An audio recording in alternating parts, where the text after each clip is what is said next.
Okay, I'll start this off by being honest.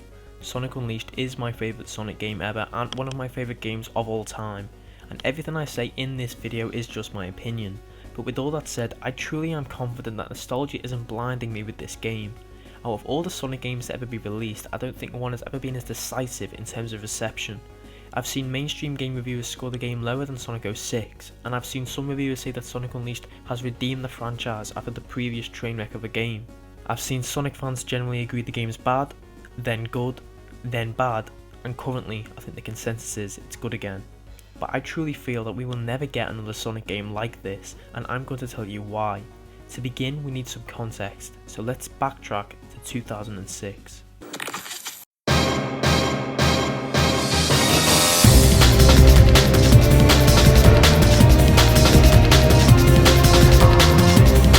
Okay, so let's be real. Sonic the Hedgehog 2006 needs no introduction.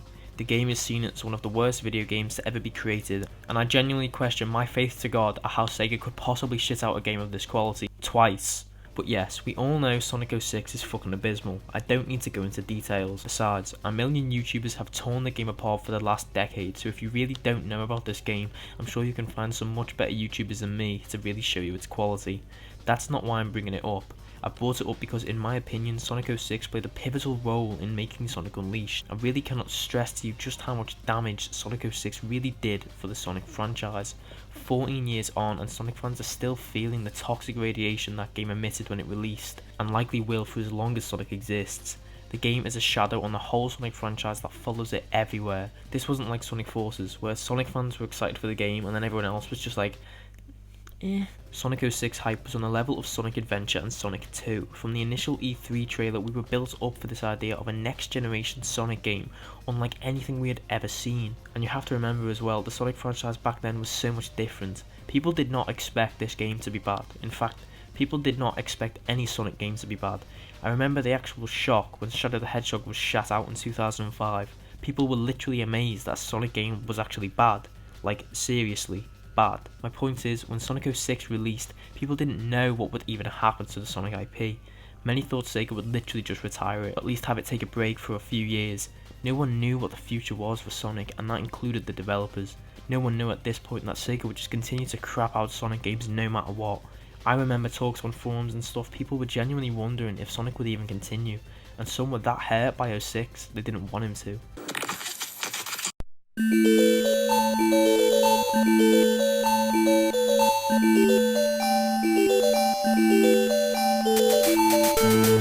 Okay, so now this is just purely speculation on my part, and I have no actual evidence about my claims here, so just take everything I say with a grain of salt, and remember it's just my opinion. But I think that Sonic Team genuinely thought, or at least feared, that Sonic was done.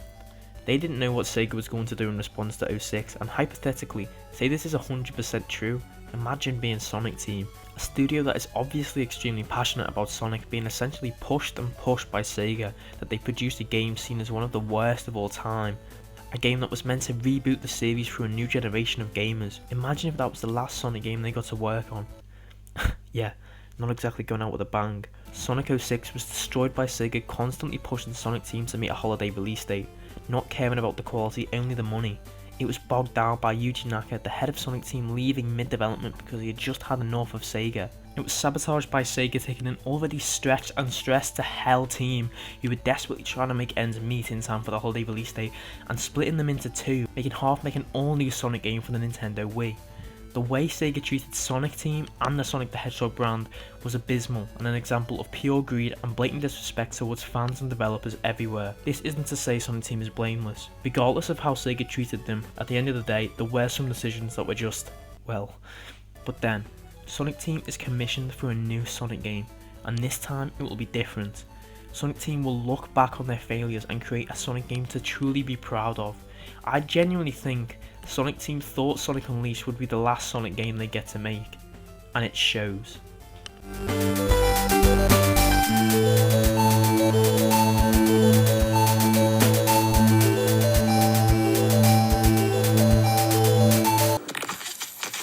Quick side note before we get started.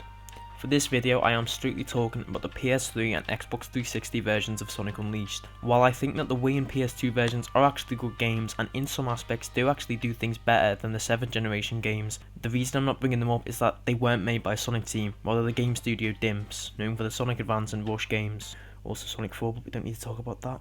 The Wii and PS2 versions is also missing some pretty large amounts of content, like the day stages of Missouri and Empire City just isn't fucking there, like it's just not there. So since this video is more focused on Sonic Team and their vision for Sonic Unleashed, I think it's unfair to talk about a version of the game that, well, they didn't make. Besides, that's a video for another time. Okay, so for me, when booting Sonic Unleashed up for the first time in 2008, I knew this game was going to be special.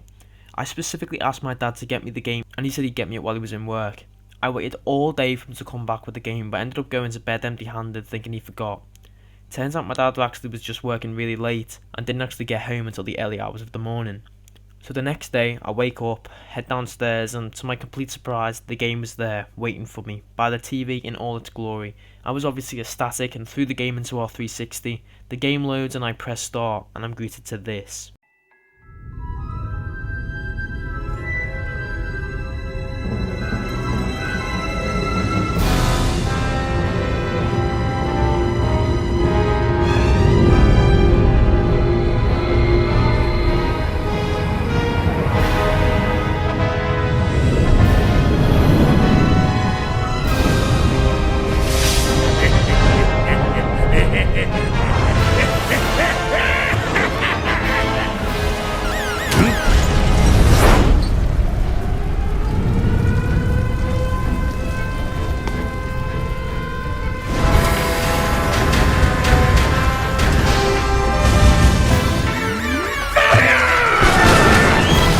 Now the reason I'm doing an entire section of this video on the CGI section at the beginning of Sonic Unleashed is just to emphasize how important it is and how for me it just sets the standard of what this game is going to be.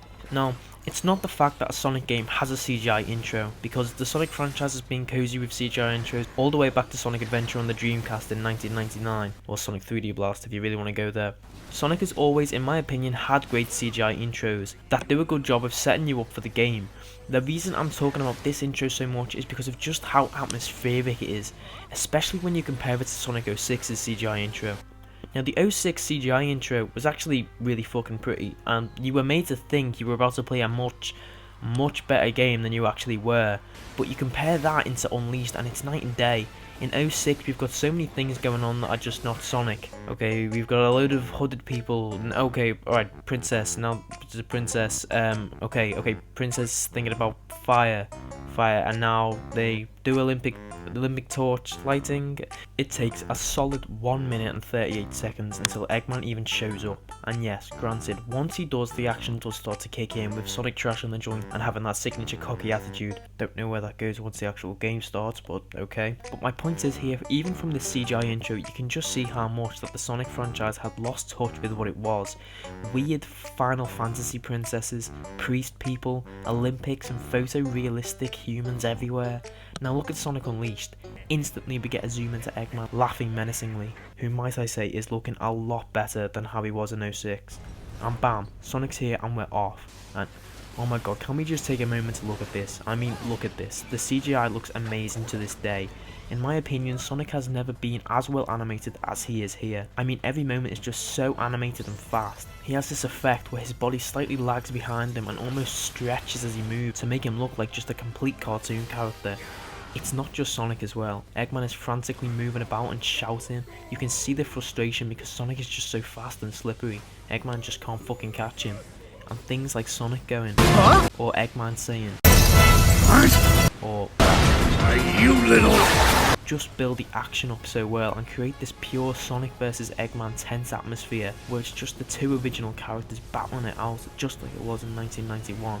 But with a lot more flair. So after everything that happened with the Sonic franchise, essentially since Heroes at that point, with shit like that, and that, it was just so refreshing to see this pure Sonic action. No context, no minutes of uninteresting lore about a princess and her visions. Nope, within seconds Sonic is running straight at Eggman and the two are duking it out. So we're treated to this amazing CGI of Sonic essentially kicking Eggman's ass for the next few minutes, and then we get to this scene.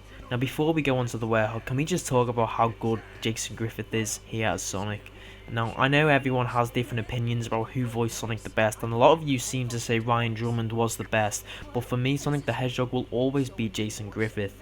Yeah, in 06, he did kind of overemphasize everything, and I do see those complaints, but in Unleashed, I feel like this was the game where he really nailed the character, and it's such a shame that he got replaced by Colors, because Sonic sounds great in Sonic Unleashed. I mean, it typically takes these voice actors a few games to truly get the character down anyway. Look at the difference in Drummond between Sonic Adventure and Heroes, it's night and day. Yeah, this is happening.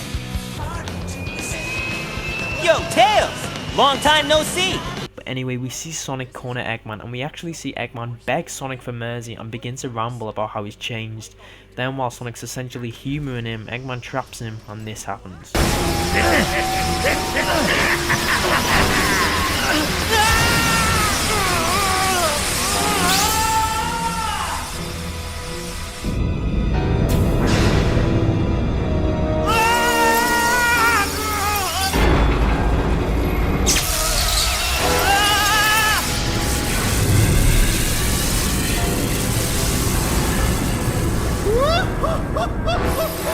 Oh, I've waited a long time for this!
Success! Yeah, a pretty big atmosphere change. To go from Sonic and Eggman battling it out like the classic days with Sonic basically being one step ahead of Eggman the whole time to this, yeah, it's jarring to say the least. Now this is the biggest complaints I hear for Unleashed being the Werehog, and I will talk about the Werehog's gameplay later in this video, but for now let's just address the character.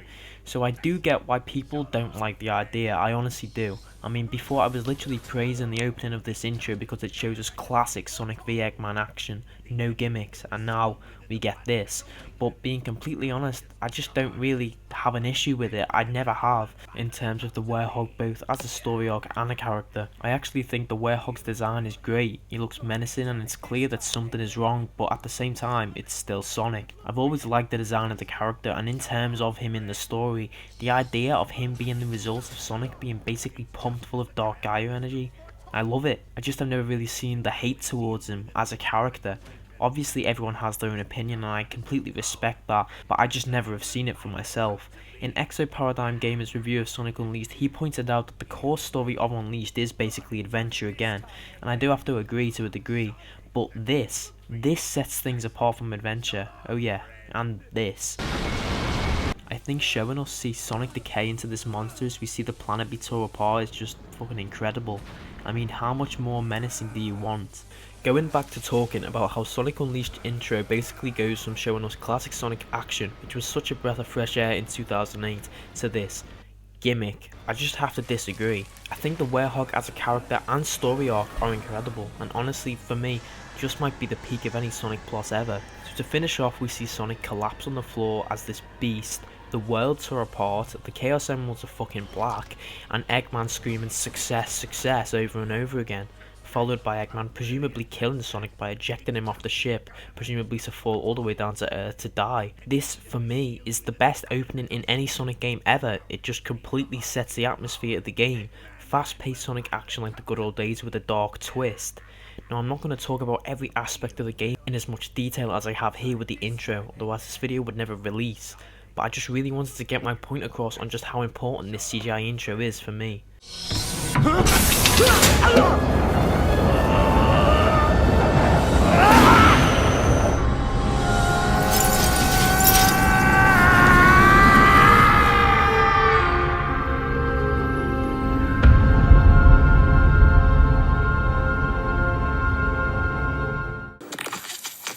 Okay, so let's break this down. For this video, I'm going to talk about the game in sections like this. Section 1, I'm going to focus on the gameplay for the day stages. Section 2, I'm going to talk about the gameplay for the night stages. Section 3, I'm going to talk about the story and characters. Section 4, I'm going to talk about the different environments you traverse through along with the music that accompanies it. And Section 5, I'm going to finish off with talking about the ending for the game and overall why I think we really will never get another Sonic game like this again. Let's get into it.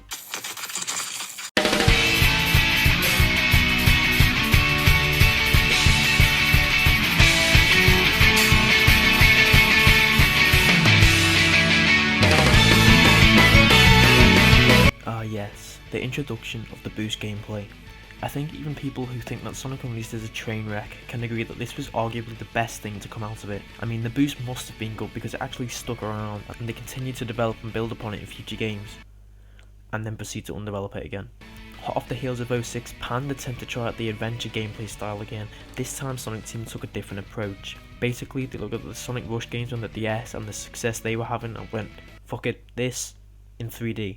And well, in my opinion, it paid off hugely. Ever since Sonic Adventure, ever since the classic Genesis games, Sonic games have never really actually portrayed in a game Sonic running at a speed we are told he can go at. I mean, he's meant to be faster than the speed of sound. Does this look faster than the speed of sound? Now don't get me wrong, in games like Sonic Adventure and the classics, you really can go extremely fast in some sections, and I completely understand why the developers wouldn't have Sonic just blasting off on the flick of the D-pad. Put simply, it wouldn't work, especially with the hardware restrictions of the time. The game would be a mess and you just couldn't keep up. But Sonic Unleashed actually manages to capture those blistering speeds that we hear about. Seriously, this game is fast, like really fucking fast. Sonic, now equipped with the boost, can essentially go from 1 to 100 in a few seconds. Even the boost meter has a speed counter that just shows you how fast you're going, and in sections of the levels of the passing checkpoints, you're often shown the top speed you hit. And here, this is where I really think Sonic Team doesn't get enough credit, because I mean, well, look at the speed you can reach in this game. It is astonishing, and for the most part, it works. Sonic Team managed to completely rework Sonic's control and completely change the level design so it actually fucking worked. Sonic's not twitchy and sensitive like he was in the adventure games, rather here, in terms of just responsiveness and movement, he's quite sluggish. He takes a decent time to start running at a decent pace, and once he's running in one direction, you can't really turn around without stopping. He's gone from being super sensitive to super slow, with movements of the analog stick only really just nudging him over in the general direction you've requested. This is made up for by the new skills Sonic now has. So not only do we have the boost, we have the quick step.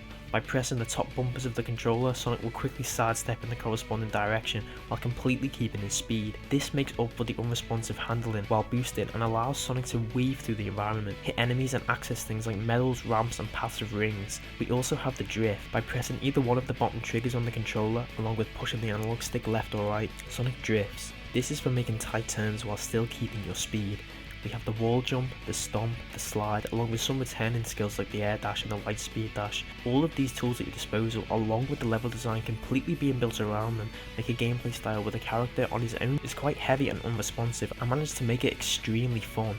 Once Sonic starts moving in this game, it's unlikely he'll stop, and that's how they want you to play it. The Sonic day stages in this game are just fun, and it's clear that Sonic Team made the gameplay style by looking at the pure idea of what Sonic the Hedgehog is, and trying to transfer that into a high-speed blast that makes you feel truly like Sonic, but still engages the player. Now this gameplay isn't completely without its faults. For starters, for some reason, the homing attack in this game is mapped to the X or square button depending on what platform you're on. This just makes no sense, as it's the same button the boost is mapped to, and the homing attack has always just been the jump button again. This can lead to some frustrating occasions where you go to perform a homing attack on an enemy and just end up blasting off because the game didn't lock onto the enemy and registered the input as a boost. This also basically renders the air dash useless, since that too is mapped to the X/square button, so you can't even air dash unless your boost gauge is completely empty, which is a very rare scenario in this game. The level design occasionally can have some design choices that don't really fit well with the boost, but for the most part I think the design's great. You have to remember as well, this game was the first 3D boost game, so in some cases, yeah, it's evident Sonic Team is still finding their footing, and this is evident by the fact Generations and Colours fix basically all of the problems I've mentioned in my opinion. So with saying that, I think for Sonic Team making a brand new 3D gameplay style that makes you reach speeds no Sonic game has ever came close to reaching before, it's pretty commendable of just how much they got right on the first attempt, and successfully laid out the groundwork for future games. Lastly, I've never really understood the whole boost to win argument with this game. Some people say that a lot of the game is spent just holding X and watching Sonic dash forward, but to them I genuinely ask, have you even played Sonic Unleashed? It's clear from the first stage that this game cannot be beat by just boosting forward. You need to utilise all your different skills to actually succeed. For me, I personally think that Sonic Unleashed set down the groundwork for a gameplay style where Sonic works best, and if it wasn't for Generations, I would genuinely say that this game for me is where Sonic in 3D controls the best, full stop.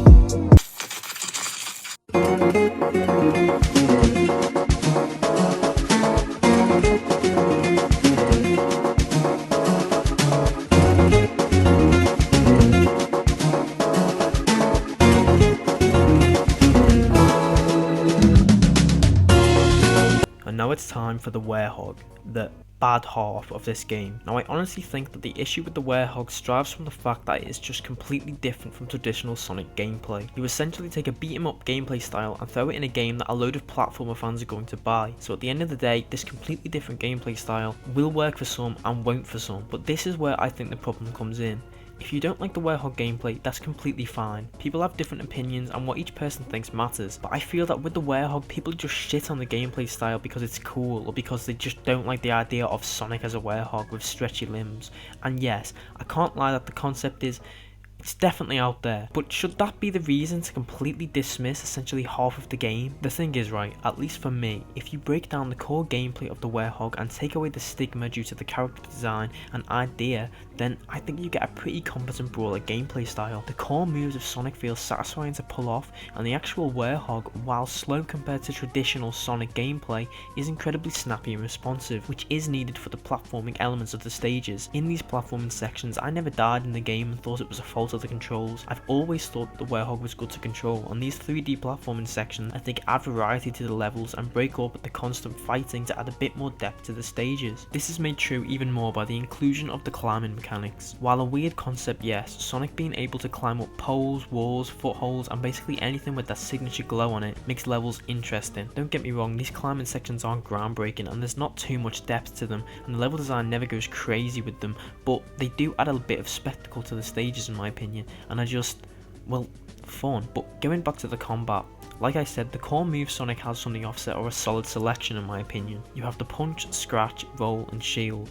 Now these moves on their own are fun to execute, but the real fun is combining them to make combos. You will learn yourself by combining different strings of attack and throwing things in like jumping. Sonic will pull off more powerful special moves, and you'll constantly find yourself becoming accustomed to pulling off these combos to take on stronger foes. Over time you'll come to realise how the different combo attacks work and what situation is best to use them. Now this is all core stuff you get from the first Werehog stage, and there is already a solid amount of depth there, but the real magic comes from the leveling up system. Both Werehog and Hedgehog can be leveled up, but the real intricacy lies with the Werehog portion. Using XP gain from levels, there are a large variety of sections to level up, like health, attack, defense, and shield to name a few. Not only does this strengthen the specified section, but with each level up you get new combos to use against enemies. By the end of the game, the Werehog really is a very fleshed out gameplay style, but the way you get there, in my opinion, is very user friendly and natural. It's easy to pick up but hard to master. I completely respect your opinion if the Werehog just isn't for you. That's completely fine, but for the people just completely trashing the gameplay style just because they don't like the character or have seen Werehog memes on the web is stupid. I also haven't even talked about the Unleash meter. If you collect enough XP, your Unleash bar will fill up and can be activated, essentially putting you in a fury where all your attacks deal more damage and your defense is higher. This, yet again, is another gameplay mechanic that adds depth and a sense of strategy to the levels, as in the later part of the game you may save your Unleash for harder enemies or bosses. Now there is also, just like the day stages, the Sun and Moon medals, but here they're nowhere near as bad. Yes, overall I do think it would have been better if they were just not a requirement and the only thing you needed to do was advance through the stage, but for me they are a very minor annoyance. In these slow paced levels, finding the medals in the pretty narrowly designed stages is not a problem at all, and in some cases encourages exploring the environment, which in a game that looks this good is something I always wanted to do. I do understand people's criticism towards the Sun and Moon medals, especially in the day stages, but do I think it seriously hinders the whole game? Absolutely not. For me, they range from occasionally fun to find to mildly annoying, and I never really have got properly frustrated from them. They do also pad out the game and make it seem longer, which, yeah, is a pretty cheap way to do that, but when I was a kid it made the game feel way bigger than it was. Overall, I feel the Werehog is actually a seriously underrated and overlooked section of this game, and I wish more people would give it a chance. Ask yourself this question: do you honestly think people would hate these Werehog stages as much if it wasn't Sonic as the Werehog, but was someone like Knuckles? I definitely don't think so.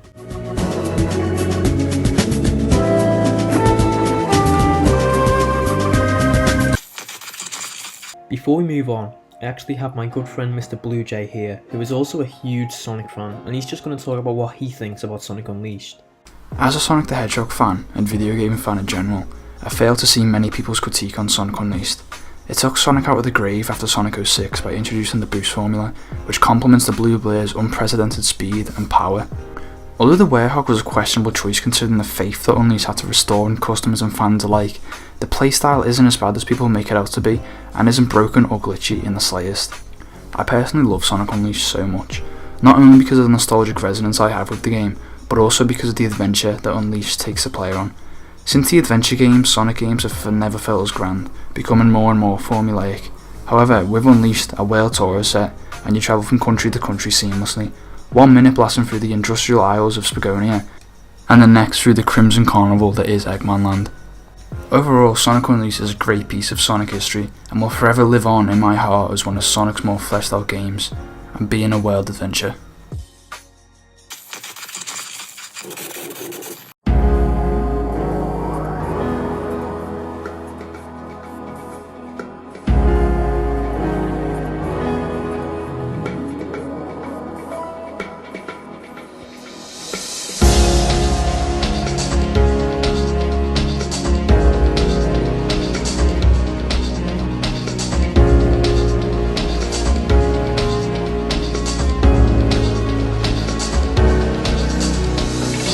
I personally believe that the story here is the best story a modern Sonic game has ever had. I mean, already in my analysis of the CGI intro earlier on, I mentioned how atmospheric it was, and that applies to the story. To say it simply, the story in Sonic Unleashed feels grand, and Dark Gaia along with Eggman feel like a serious threat. The story basically starts off by the world being literally destroyed in front of you, and Sonic thrown out of Eggman's ship to fall to his death. This story doesn't just feel like a simple plot to just act as an excuse for Sonic to run real fast. It has depth. The game in itself is a long game, and as you gradually piece the world back together, you see Eggman begin to panic more and more as you pose a bigger threat to his plans each day. Sonic as a character is written extremely well, and we really get to see just how strong his spirit is in this game. For example, this cutscene.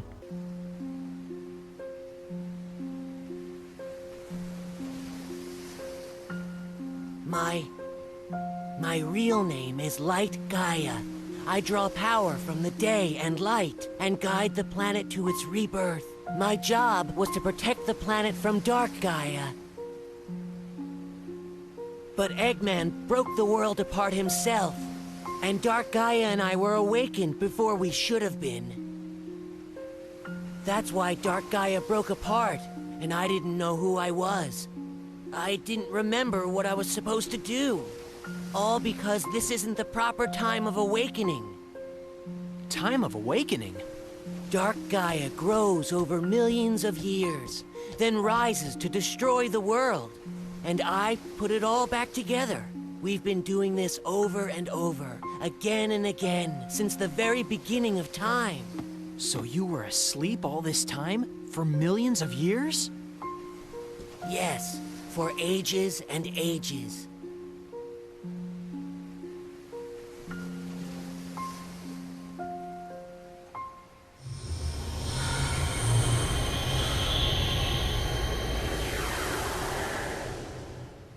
I bet it's thanks to you. Even at night when I'm like this, I'm still myself, not like all the other people we've seen. You must have been protecting me this whole time. I haven't done anything, Sonic. You're the reason you haven't changed at all. You're too strong to lose yourself. I'm the reason? Yeah, you never doubt yourself, no matter what. You never give in to the night or the darkness inside your heart. I think it's because I knew that about you. That's why I wanted you to help me. It's been so fun, getting to see the world. I've lived here since the planet began, but I didn't know a thing about it. That it's so pretty, or that food tastes so good, or that people are so nice. I'm so glad I got the chance to discover all that with you, and I'm so glad that you helped me find my memory. Sonic, I will never, ever forget you. Thank you, Sonic. Goodbye, friend. Hey! Whoa, what? Where do you think you're off to all by yourself? What? But my memory is back now, and, well, from here on out, it's my responsibility, so, I mean, there's no reason for you to come along, so I should just... Do I need a reason to want to help out a friend? Thanks, Sonic.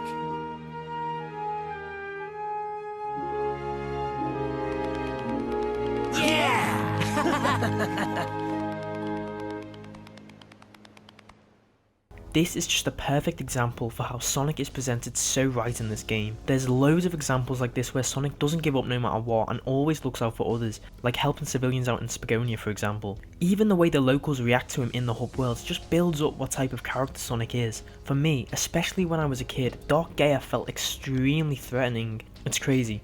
In this game, Eggman only gets to make Eggman Land in the story, but then you compare that to Sonic Forces, where the synopsis being Eggman has taken over 99% of the world, and yet Unleashed feels so much more fleshed out and threatening. One of the story's strong points in my opinion is how it doesn't just tell you everything about Dark Gaia from the offset.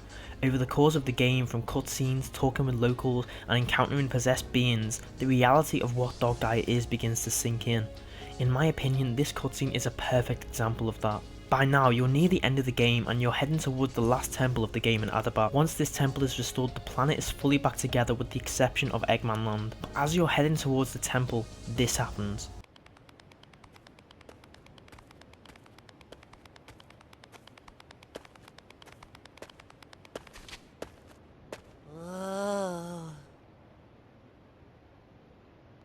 What's wrong, buddy?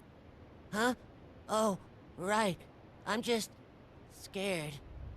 Scared? It's just another old temple. It doesn't look like there's anyone around either. That's not what I mean. That's not... Never mind. I'm fine. Let's go.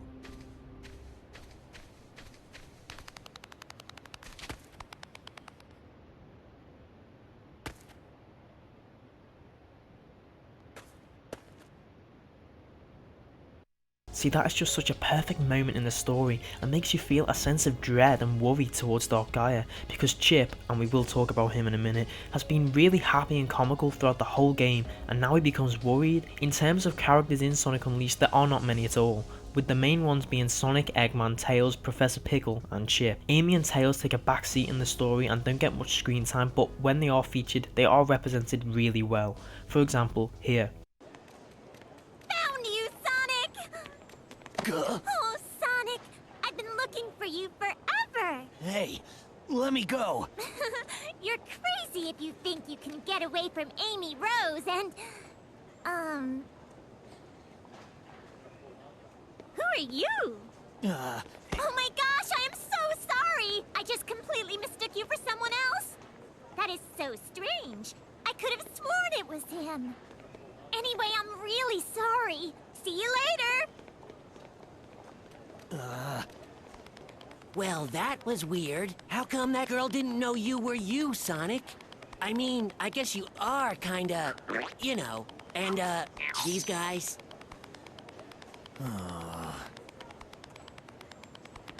Oh, I mean, don't worry. Hey, you only look really scary, Sonic. Inside, you're the same as ever. I guarantee it, okay? Sonic, cheer up.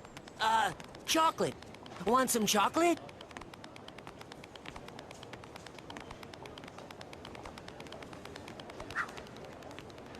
This is just another perfect example where we see serious depth in the characters. Sonic is notably upset Amy doesn't recognise her, and Sonic is never typically down, he always seems to be taking positives from anything. Not only does this connote that Sonic may subconsciously have at least some feelings towards Amy, but it also acts as Sonic realising the severity of him being this werehog. A girl that has constantly chased and hounded him doesn't even recognise him and run away from him. And Chip.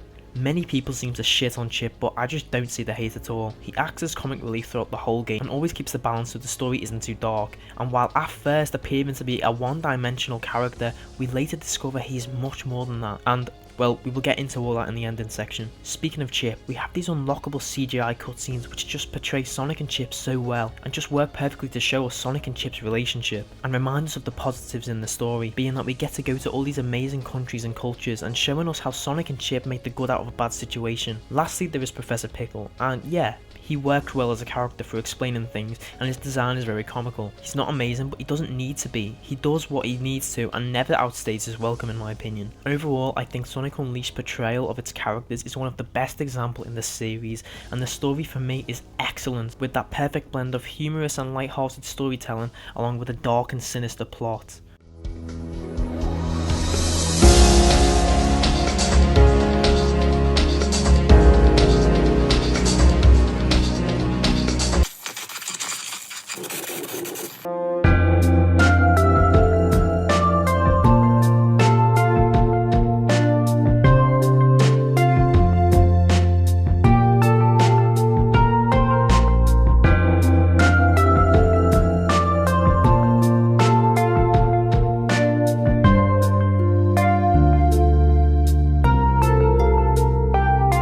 Now it's the section where I can talk about something I've been holding off mentioning for this whole video. Just how fucking good Sonic Unleashed looks. I'm serious, this game came out in 2008 and I don't care what anyone says, to me it looks amazing to this day. The graphics for Unleashed were so good that, for Sonic Generations, they actually toned the graphics down slightly for a more stable frame rate. Every ounce of the game's environments ooze with detail, and you can tell Sonic Team really crafted with care and passion a unique world that works perfectly with Sonic. It's not just the exceptional graphics that I'm talking about. Sonic Unleashed's art direction is incredible. Compared to Sonic 06 with its photorealistic and bland environments, Unleashed is lush and full of colour and character. For starters, humans. Humans are completely fine in a Sonic game in my opinion, and I actually wish Sonic Team would reintroduce them again. But if you're going to do humans in a Sonic game, this is how you do it. Photorealistic humans just look odd next to Sonic, but here in Sonic Unleashed, everyone looks like they're from a Pixar cartoon, and it's perfect. Each country is distinct and feels completely unique, making travelling between them a joy and filling you with excitement as you just don't know what is in store for you next.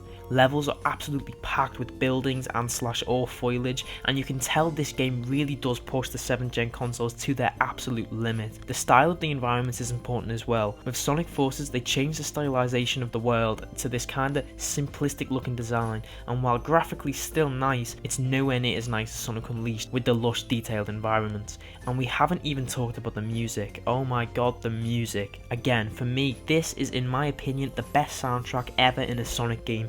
Each track is made so well to just seamlessly work with the levels, from the energetic music in the day stages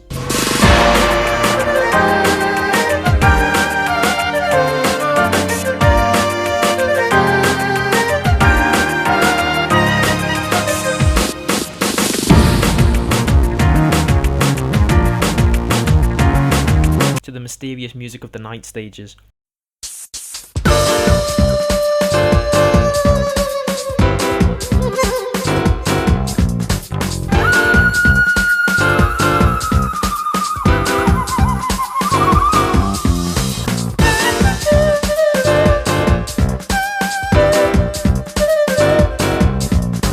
Hub worlds as well have calming music to suit the laid-back nature of the hubs, and again they just work perfectly. They too have themes for both day and night, and again they sound amazing. I genuinely can't think of a serious track in this game that I don't like. The soundtrack for this game is album worthy and worth listening to alone, regardless of whether you like the game or not. Trust me, do yourself a favour and give it a listen. The hub world music especially rings out to me, as I used to use it as background music when revising for exams.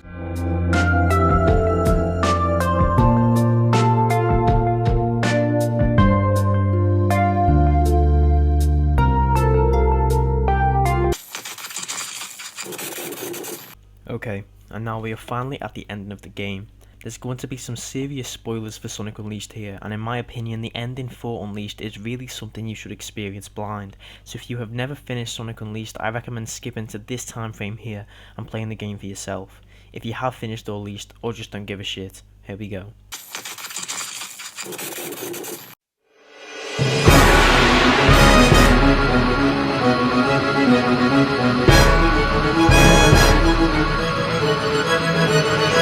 In my opinion, the final boss for Sonic Unleashed is the best final boss in any modern Sonic game to this date. I hear really mixed things about this final boss, since people criticise the limited input from the Gaia Colossus and Supersonic sections, but to them I say, if you typically look at the final bosses for all the 3D Sonic games, they typically follow the same formula of transforming into Supersonic and blasting towards the enemy, so to criticise the Supersonic section of Unleashed in my opinion is criticising most of the other 3D Sonic games' endings. Supersonic fights in 3D Sonic games have never typically been hard or intricate, but I think that's fine, they don't need to be. SA2's final boss really doesn't require you to do much except boost at a target and switch characters when your rings are low, but that doesn't mean it's a bad final boss, because to get to that final boss you have beaten the hardest levels in the game, so for the final boss to be a bit heavy on the spectacle side is completely fine. It's the whole thing the game has been building up to, and the thing with Unleashed is it's nowhere near as simplistic as those other games. For starters, the boss is split up into two phases. Some people criticise this as it makes the fight quite long, but I feel that the two sections were perfect, and Sonic Team did this to really push forward just how strong and how much of a test Dark Gaia is. Firstly, you have phase 1, where Chip, or Light Gaia as we now know him, uses all his power to bring every temple you have visited together to make the Gaia Colossus, so you can take on Dark Gaia. This really shows Chip's usefulness as a character and shows us he is way more powerful than he looks. Chip was needed to fight Dark Gaia, Sonic could not do it alone, and this is clear because in the CGI cutscene where Sonic tries to fight Dark Gaia, he has the Hedghog literally ripped out of him and says this to Chip.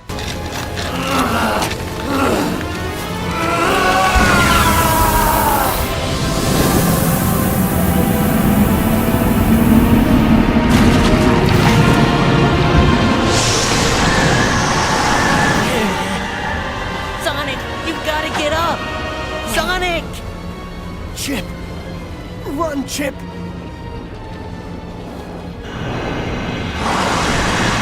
Wow. Again, a perfect example of the game showing us how Dark Gaia means fucking business. Sonic thinks he can't fight him, so after Chip creating the Gaia Colossus, this section is split into two.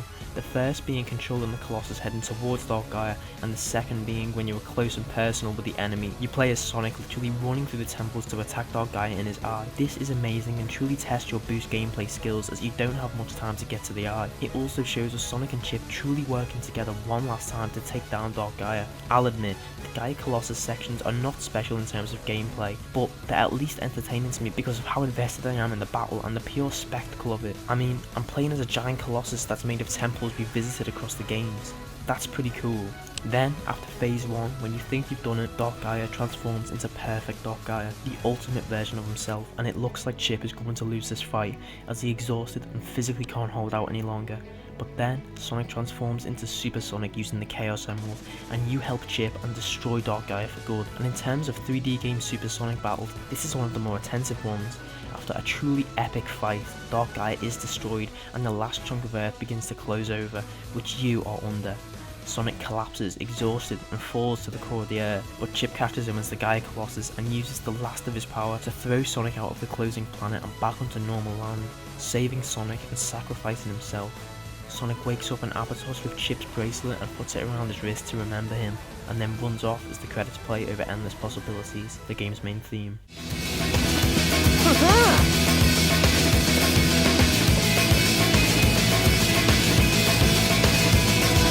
This is my escape. I'm running through this world and I'm not looking back.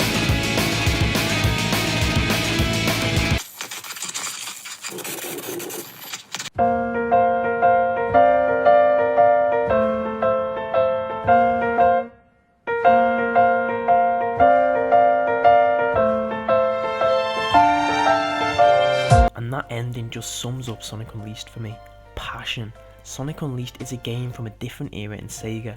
Sonic Team was still striving to try new things and put so much care into their games. Sega learnt their lessons from 06 and gave the development team way more freedom with Unleashed. Sonic Unleashed really feels like a game crafted with love. Almost like a gift from Sonic Team to fans as an apology for 06. Everything about the game screamed polish, care, attention to detail and quality. Sonic Team, thankful they even got to make another Sonic game after 06, made the game they would truly be happy to go out on, and one where they do the franchise proud. I would be lying to myself if I said I think another Sonic game like Unleashed would ever happen again, because it just wouldn't. Those writers that created that perfect story are gone, with their replacements making Sonic plots that have no more depth than a Saturday morning cartoon. Sonic Team seems more fatigued and creatively exhausted than ever, with games like Sonic Forces that just felt so bland and lifeless. And Sega. The fact is, when Sega made Sonic Unleashed, they were a much bigger company and their games just had a higher budget. Compare that to Sonic Forces, which just felt cheap, and this is proven by the fact the game didn't even retail at full price. Sonic Forces felt like Sonic Team had to make a Sonic game, but Sonic Unleashed felt like they wanted to. It does sadden me that I doubt we will ever get a game like Unleashed again, but at the same time, I'm thankful that we got it in the first place. Life must go